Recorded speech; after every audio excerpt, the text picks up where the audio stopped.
நண்பர்கள் அனைவருக்கும் வணக்கம். இன்னைக்கு நம்ம அந்த வீடியோவில் வங்கி வாடிக்கையாளர்களுக்கு முக்கியமான தகவல் ஒன்று வெளியாகி இருக்கு. ஸோ அதை பற்றி தான் இப்போ நம்ம பார்க்க போகிறோம்.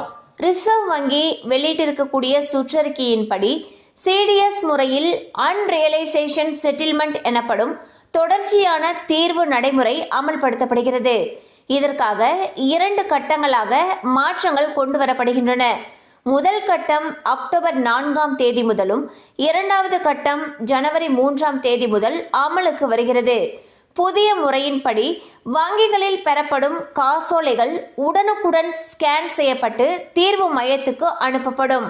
அதன்பின் ஒவ்வொரு காசோலைக்கும் வங்கிகள் நேர்மறை அல்லது எதிர்மறை உறுதிப்படுத்துதலை வழங்கும். இதன் மூலம் அன்றைய தினம் மாலை 4 மணிக்குள் பெறப்படும் காசோலைகள் அன்று இரவு 7 மணிக்குள் பணம் பெறும் வங்கிகளால் உறுதிப்படுத்தப்பட வேண்டும். 2வது கட்டத்தில் காசோலை பெறப்பட்டதிலிருந்து 3 மணி நேரத்திற்குள் அங்கீகாரம் வழங்கப்படும். ஸோ பார்த்தீங்கன்னா தற்பொழுது செக்கு நம்ம கலெக்ஷனுக்கு போடுறப்போ அந்த டிரான்சாக்ஷன்லாம் கம்ப்ளீட் ஆகி நம்ம அக்கௌண்ட்டுக்கு பணம் வரதுல கொஞ்சம் டிலே இருக்கும். ஆனால் பார்த்தீங்கன்னா ஆர்பிஐ புதுசாக ஒரு முறையை கொண்டு வந்திருக்காங்க. அந்த முறை பார்த்தீங்கன்னா ஃபர்ஸ்ட் கட்டமாக அக்டோபர் 4ஆம் தேதி முதல் அமலுக்கு வரத்துக்கு இருக்கு. அண்ட் 2வது கட்டமானது ஜனவரி 3ஆம் தேதியிலிருந்து அமலுக்கு வரத்துக்கு இருக்கு. ஸோ ஃபர்ஸ்ட் கட்டத்தில் பார்த்தீங்கன்னா நம்ம இப்போ செக்கு போட்டு இப்போ நம்ம 4 மணிக்குள்ளார செக்கு போடுறோம் அப்படின்னா அன்றைய தினம் 7 மணிக்குள்ளார நமக்கு பணம் வரும்னு சொல்லியிருக்காங்க.